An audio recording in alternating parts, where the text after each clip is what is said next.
Oke, teman-teman, mungkin karena keterbatasan waktu kita nggak akan bahas satu-satu. Jadi ini M1 ini adalah bahan khotbah dari Ko Andi, ya, dari Ko Andi di bulan ini ya, bulan ini.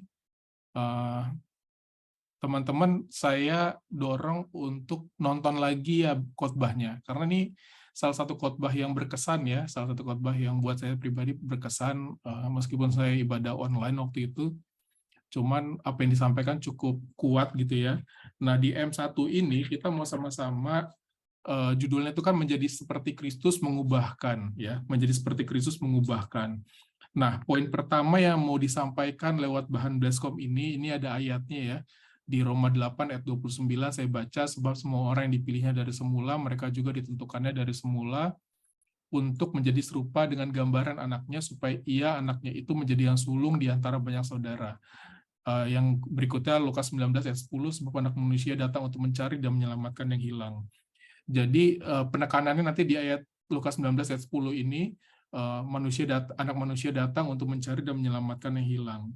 Yang pertama, poin yang cukup kuat yang kita mau sampaikan kepada rekan-rekan Bleskom kita adalah kita mau bagikan bahwa setiap orang ya, setiap anggota Bleskom kita mau menjadi serupa seperti Kristus gitu ya, serupa seperti Kristus.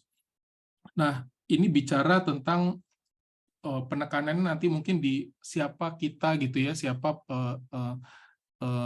identitas kita sesungguhnya gitu ya, gambar diri kita yang sehat di hadapan Tuhan nanti seperti apa. Nah, ini ada dua hal. Yang pertama itu adalah mereclaim ya, mereclaim, terus yang kedua ini reposition. Di paragraf pertama itu ada dua terminologi, ada reclaim dan reposition. Reclaim itu terjadi ketika kita bertobat gitu ya, bertobat di dalam Tuhan. Tapi apakah bertobat itu selesai begitu saja? Enggak, kita mau reposition. Reposition itu artinya kita punya fungsi, kita punya peran seperti dengan Kristus.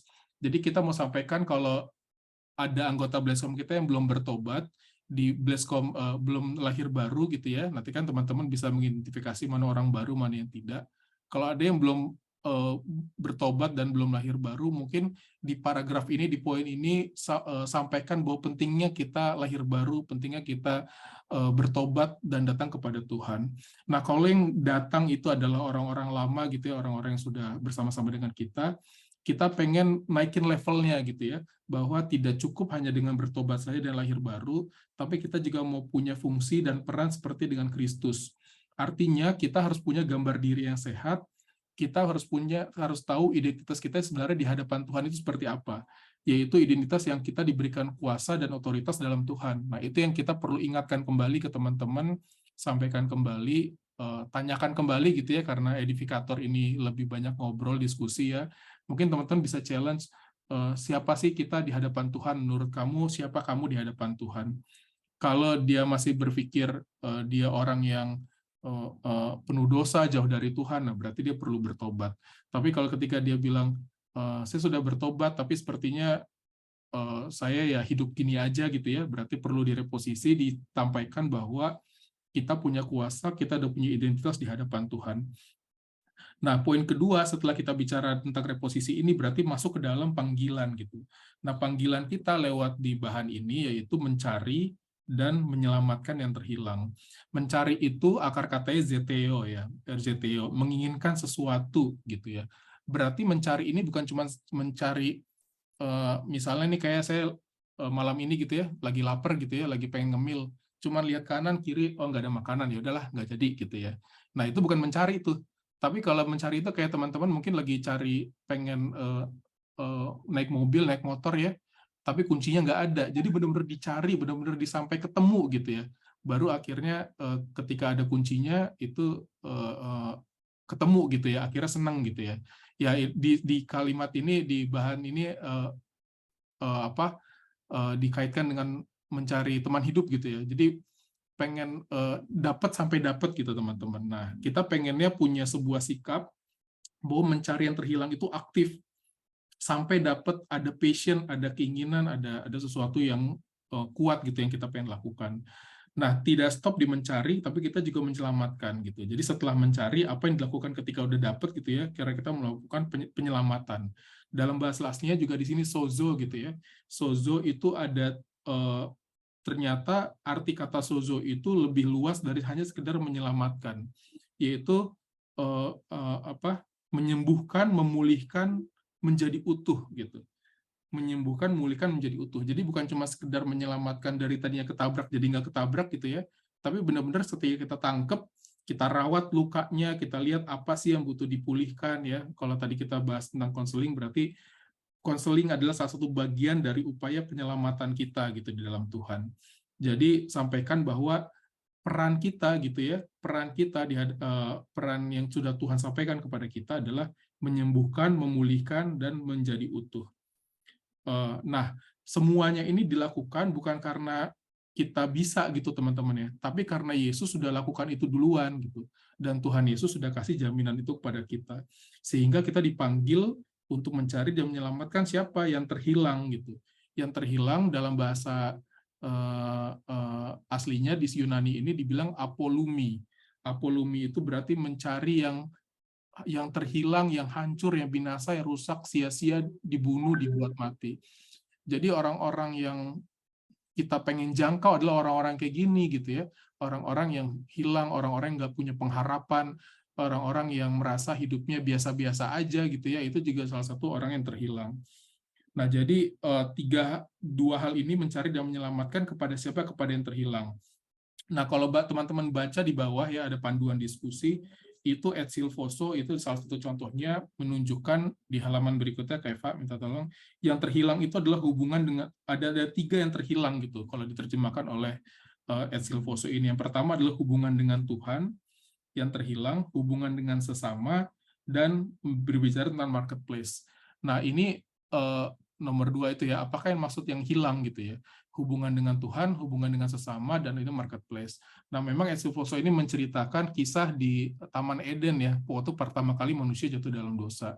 Ketika manusia jatuh dalam dosa, sudah pasti yang pertama dia kehilangan hubungan dengan Tuhan. Yang tadinya bisa ketemu kapan saja gitu ya, tidak ada jarak, tapi ketika ada dosa, akhirnya itulah yang menghalangi manusia bisa ketemu dengan Tuhan. Terus hubungan dengan satu sama lain. Dosa juga membuat hubungan Adam dan Hawa tidak sebaik sebelum mereka jatuh dalam dosa. Ada keterbatasan di sana, ada pembatas, ada perbedaan ketika dia jatuh dalam dosa. Nah, yang ketiga ini sebenarnya menarik ya, marketplace. Jadi ketika kita jatuh dalam dosa, salah satu yang hilang dari Adam dan Hawa ketika mereka jatuh dalam dosa adalah Eden gitu. Nah, Eden itu adalah tempat di mana mereka bertumbuh, tempat di mana mereka bisa menikmati semua berkat Tuhan, diberikan tanggung jawab sama Tuhan di Eden itu. Dan ketika dia itu dalam dosa, Edennya hilang, teman-teman. Nah, ini yang kita pengen sampaikan juga, bahwa panggilan kita menyelamatkan hilang adalah menyelamatkan orang-orang yang mengalami permasalahan di marketplace gitu ya.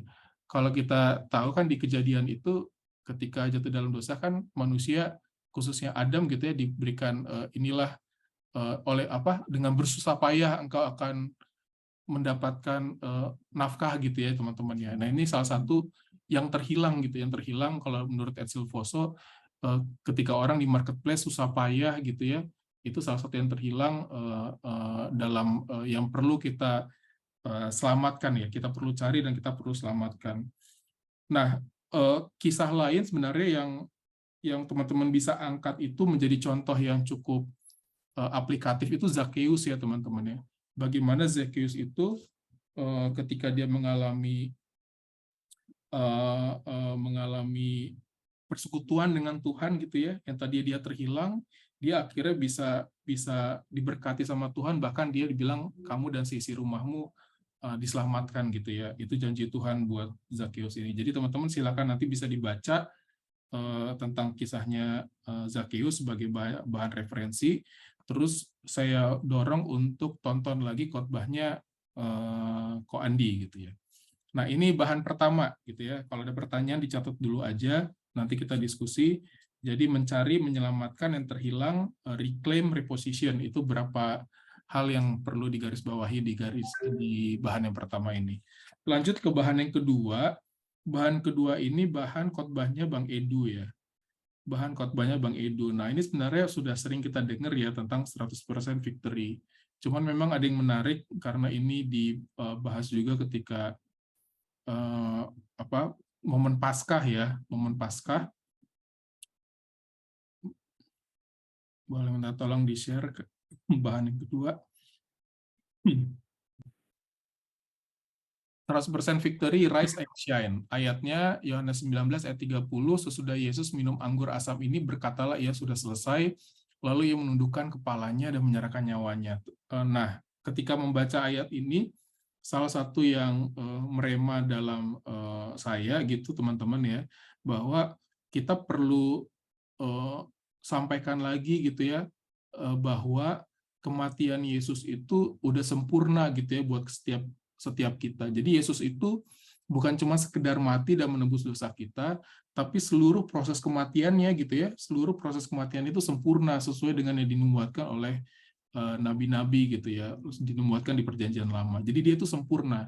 Jadi Yesus itu bukan cuma sekedar mati gitu ya, goalnya itu bukan cuma mati gitu ya, tapi goalnya adalah mati dengan sempurna. Bahkan kalau teman-teman baca ketika dia meminum haus gitu ya, ketika dia haus dan dia dikasih anggur asam kan, Yesus tidak menelan ya anggur asam itu. Karena anggur asam itu selain mungkin hausnya hilang, tapi bisa mengurangi rasa sakit juga. Tapi dia tolak itu supaya dia bisa mati dengan cara sempurna. Nah, ini yang perlu kita sampaikan gitu ya, atau kita bisa tanyakan juga kepada teman-teman arti kematian Yesus buat kalian itu seperti apa gitu. Untuk bisa mendapat sudut pandang dari Bleskom yang kita pimpin gitu ya. Nah, terus yang kedua, bukan cuma sempurna kematiannya, tapi sudah selesai gitu. Nah, Yesus itu juga bisa dia katakan ketika dia katakan sudah selesai, baru disitulah Yesus mati. Artinya, Yesus itu nggak berhenti saat dia capek, nggak berhenti saat dia udah nggak kuat lagi gitu ya. Dia berhenti pada saat dia selesai gitu dengan apa yang Tuhan Bapa sudah berikan mandat itu kepada dia. Nah, ini juga yang kita pengen bagikan pada teman-teman, 100% finish gitu ya, 100% victory adalah bagian kita karena Tuhan Yesus sudah sempurna di kayu salib, dia mati dengan cara sempurna, dia 100% sudah menyelesaikan tugasnya, sudah selesai kata dia, dan kebangkitannya menunjukkan 100% victory gitu. 100% kemenangan. Itulah kenapa dia bangkit. Menunjukkan bahwa 100% kemenangan. Nah, ini yang juga pengen kita nilai value pengertian ini yang kita pengen sampaikan kepada orang-orang yang datang Bleskom, bahwa ini udah Yesus lalui, sudah Yesus lakukan, sudah Yesus genapi, sempurna semua, dan ini menjadi bagian kita gitu. Jadi jangan berhenti pada mereka tahu tentang kisahnya Yesus, tapi sampai setiap orang yang nanti hadir dalam Bleskom itu mengerti bahwa Yesus sudah alami itu dan sekarang menjadi bagian gua gitu, bagian kita semua. Bukan cuma kisahnya Yesus, tapi menjadi bagian kita gitu. Jadi teman-teman uh, uh, apa pelajari lagi gitu ya, didorong untuk teman-teman baca lagi tuh di kitab Yesaya, di Mazmur gitu ya, cara Yesus meninggal gitu ya, mati di kayu salib gitu ya, yang sudah dinubuatkan nabi-nabi, itu teman-teman bisa baca sampai lidahnya menempel gitu ya. Kalau di panduan diskusi ini teman-teman kan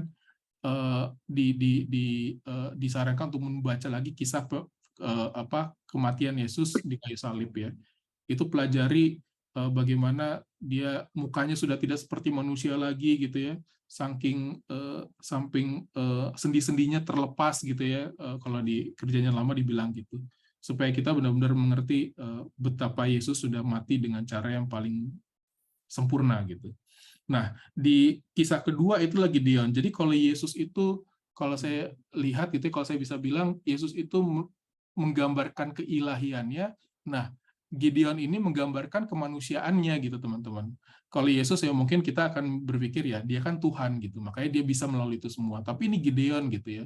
Ini Gideon 100% victory, 100% manusia, manusia yang pernah takut, manusia yang pernah kecewa, manusia yang pernah ngumpat gitu ya. Itu mungkin menggambarkan kita semua gitu. Nah, kalau Yesus dipakai luar biasa karena dia juga Allah, nah Gideon ini dipakai luar biasa, bahkan karena dia manusia biasa pun bisa dipakai Tuhan luar biasa. Nah, itu yang juga kita pengen sampaikan, bahwa kita pun kalau punya masa lalu yang takut, kecewa, frustasi, tetap itu tidak bukan itu yang menentukan kita victory atau tidak gitu. Yang kita menentukan victory atau tidak itu bagaimana Kristus dalam hati kita gitu. Karena tadi Yesus sudah melalui itu semua dan sempurna, Gideon yang penuh keterbatasan itu juga bisa mengalami 100% victory. Nah, ini menjadi satu kisah yang menarik juga, nanti udah dibagikan.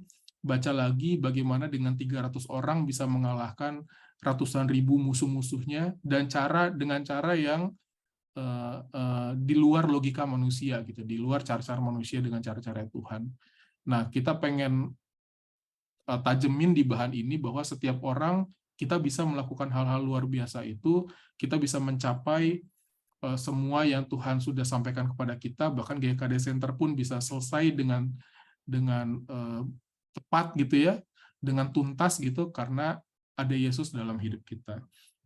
Itu di bahan M2. Nah, di bahan M3 ini sebenarnya bisa digabungin sambil peralihan ke bahan M3. Buat teman-teman yang belajar cuma 2 kali ya, saya menyarankan bahan M3 ini bisa di-insert di bahan M2 gitu. Jadi kalau teman-teman belajar cuma 2 kali, tetap baca bahan M3 dan gabungkan ke bahan M2 gitu. Karena yang disampaikan itu berkesinambungan gitu ya, berkesinambungan. Nah, M3 ini khotbahnya Bang Tony ya.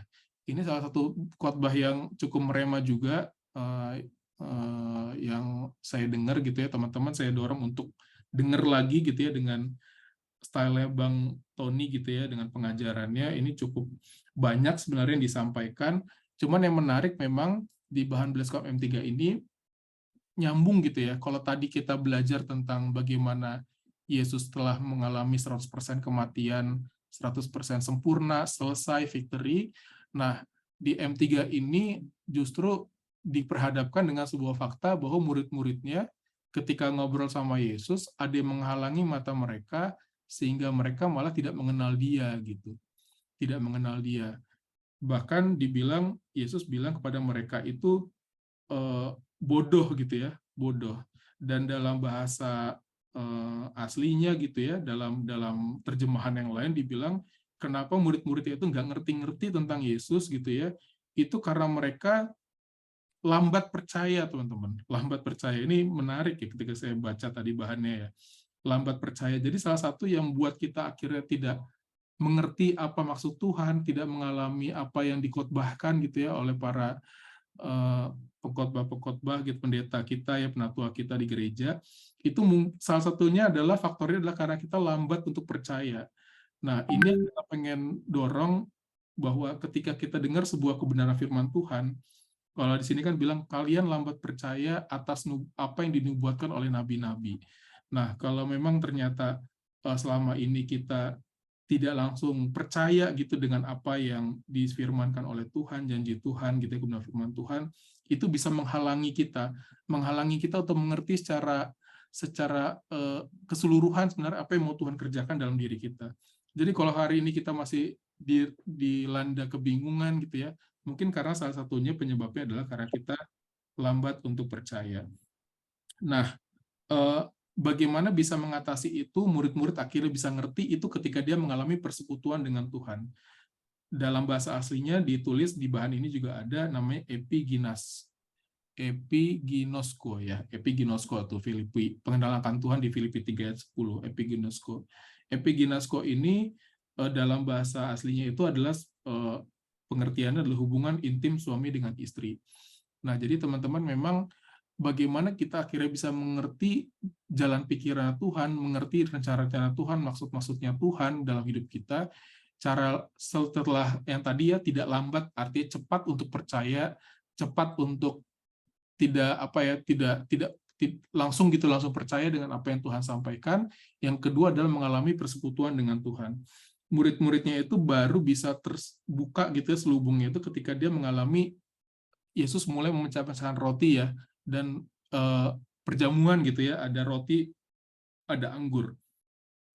Ketika dia bersekutu dengan Tuhan, ketika suami dan istri mulai berhubungan gitu ya, di situ akhirnya tersingkapkan mengerti gitu ya apa yang Tuhan sampaikan kepada kita semua. Jadi teman-teman, penting untuk di Bleskom yang M3 ini, yang kalau teman-teman Bleskomnya cuma 2 kali, topik ini dibawa saja di bahan Bleskom yang kedua itu, untuk kita mengalami persekutuan dengan Tuhan. Nah, contoh Zakheus tadi juga bisa bisa dibawa juga di dalam Bleskom ini. Bagaimana akhirnya ada orang yang bisa memberikan setengah hartanya gitu ya, itu kan di luar logika. Bagaimana orang-orang yang bisa membagikan, menabur dengan luar biasa gitu ya, ketika dia mengalami persekutuan dengan Tuhan. Jadi kalau misalnya ada dalam diskusi nanti, misalnya ada orang yang, ya saya masih sulit untuk memberi kepada gereja, memberi kepada orang tua, menabur. Nah, dorong untuk mengalami persekutuan dengan Tuhan. Karena ketika dia sudah mengalami persekutuan dengan Tuhan, pasti dimampukan untuk melakukan hal-hal yang di luar logika manusia gitu ya. Ketika itu Tuhan yang sudah sampaikan. Jadi teman-teman saya dorong juga untuk bahan M3 ini tetap disampaikan kalau teman-teman Bleskomnya hanya 2 kali gitu. Jadi itu teman-teman 3 bahan yang akan dibahas di bulan Mei ini dan goal-goalnya dalam setiap bahan. Teman-teman nanti bisa baca di panduan-panduan diskusi buat lebih detailnya gitu ya. Nonton lagi khotbahnya kalau teman-teman pengen dapetin lebih dalam lagi tentang, kalau lupa gitu ya dengan apa yang sudah disampaikan dalam khotbah. Ada pertanyaan teman-teman silakan, atau ada yang mau menambahkan? Monggo kalau ada yang mau menambahkan. Ada yang bertanya? Silakan kalau ada yang mau bertanya.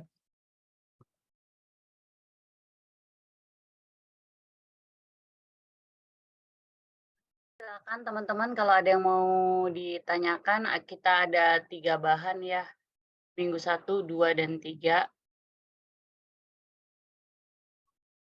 Atau silakan Bang Yopi kalau ada yang mau ditambahkan. Cukup Eva, terima kasih, cukup Dan. Tinggal jalan, ya. Oke. Tinggal jalan ya. Oke. Sip, kalau nggak ada pertanyaan, berarti dari saya cukup sekian. Kalau ternyata terbesit pertanyaan, bisa di grup Bleskom aja juga ya. Teman-teman, grup Bleskom bisa jadi tempat untuk bertanya, ada pengertian apa yang teman-teman masih bingung gitu ya, ada ayat apa yang bingungkan, bisa kita bahas sama-sama di grup Bleskom. Bleskom yang ada Chief, Asisten Chief maksud saya. Oke. Itu aja, Kak Eva. Terima kasih. Oke, thank you Bang Dedi buat pembekalannya. Silakan Bang Yopi sekalian wrap up dari bahan training kita tadi sama yang materi ini, terus tutup doa boleh Bang Yopi ya, minta tolong. Baik. Thank you. Ya, baik, terima kasih ya Kak Eva, terima kasih Bang Dedi. Malam ini kita sudah lakukan untuk pembekalan Chief sama Asisten Chief untuk materi Bleskom di bulan Mei. Dan selain itu juga kita sudah belajar untuk konseling dasar ya. Tadi kita terbuka oleh banyak hal ya, luar biasa bahwa memang benar kita mesti punya keahlian konseling ya sebagai pemimpin atau sebagai chief atau asisten chief. Sebenarnya keahliannya apa? Keahlian mendengar sebenarnya. Tadi yang saya tangkap itu rahasianya, keahlian mendengar ya. Nah, tapi mungkin ini karena masih baru sedikit, baru 1 jam ya, dan ada banyak pertanyaan juga. Nah, rencana di bulan depan kita mau sekali lagi lebih ke arah praktis. Nah, kalau boleh bukan hanya praktis, nanti kalau ada case yang bisa disampaikan juga boleh. Ya, ada case yang disampaikan. Nah, karena itu bulan ini kita coba praktek dulu, belajar mendengar orang-orang yang kita konseling ya. Nah, terus tadi ada 3 bahan tetap semua chief atau asisten chief harus mempersiapkan dengan lebih baik.